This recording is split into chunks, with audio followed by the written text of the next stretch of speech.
ನಮಸ್ಕಾರ.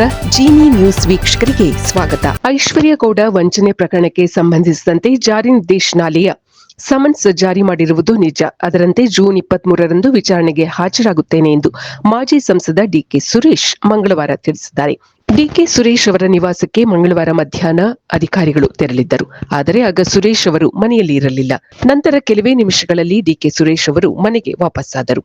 ಆ ಬಳಿಕ ಅವರಿಗೆ ಸಮನ್ಸ್ ನೀಡಿದ ಅಧಿಕಾರಿಗಳು ಇದೇ 19ರಂದು ವಿಚಾರಣೆಗೆ ಹಾಜರಾಗುವಂತೆ ಸೂಚಿಸಿದರು. ವಿಚಾರಣೆಗೆ ಬನ್ನಿ ಎಂದು ಇಡಿ ಅಧಿಕಾರಿಗಳು ಸಮನ್ಸ್ ನೀಡಿರುವುದು ನಿಜ. ಆದರೆ ಅಂದು ಪೂರ್ವ ನಿಗದಿತ ಕಾರ್ಯಕ್ರಮವಿರುವುದರಿಂದ ಸೋಮವಾರ ಬರುತ್ತೇನೆ ಎಂದು ತಿಳಿಸಿದ್ದೇನೆ. ನನ್ನ ವ್ಯವಹಾರಗಳೆಲ್ಲವೂ ಸಾರ್ವಜನಿಕವಾಗಿಯೇ ಇದೆ. ನನಗೆ ಐಶ್ವರ್ಯ ಗೌಡ ಪರಿಚಯವಿಲ್ಲ. ಯಾವುದೋ ಒಂದೆರಡು ಕಾರ್ಯಕ್ರಮಗಳಲ್ಲಿ ಭೇಟಿಯಾಗಿರಬಹುದು. ನನ್ನ ತಂಗಿ ಎಂದು ಹೇಳಿಕೊಂಡು ವಂಚಿಸಿದ್ದಾರೆ ಎಂಬ ದೂರು ಇದೆ. ಆ ಬಗ್ಗೆ ನಾನು ಸಹ ದೂರು ನೀಡಿದ್ದೆ ಎಂದು ಡಿಕೆ ಸುರೇಶ್ ತಿಳಿಸಿದರು. ಈ ದೇಶದ ಕಾನೂನಿಗೆ ಹಾಗೂ ವಿಚಾರಣೆಗಳಿಗೆ ನಾವು ಗೌರವ ನೀಡುತ್ತೇವೆ. ಮೋಸ ಮಾಡುವ ವ್ಯಕ್ತಿಗಳ ವಿರುದ್ಧ ತನಿಖೆಗೆ ಸಹಕಾರ ನೀಡಲು ಬದ್ಧರಾಗಿದ್ದೇವೆ ಎಂದು ಡಿಕೆ ಸುರೇಶ್ ಇದೇ ಸಂದರ್ಭದಲ್ಲಿ ತಿಳಿಸಿದರು. ಇದು ಈ ದಿನದ ಸುದ್ದಿ.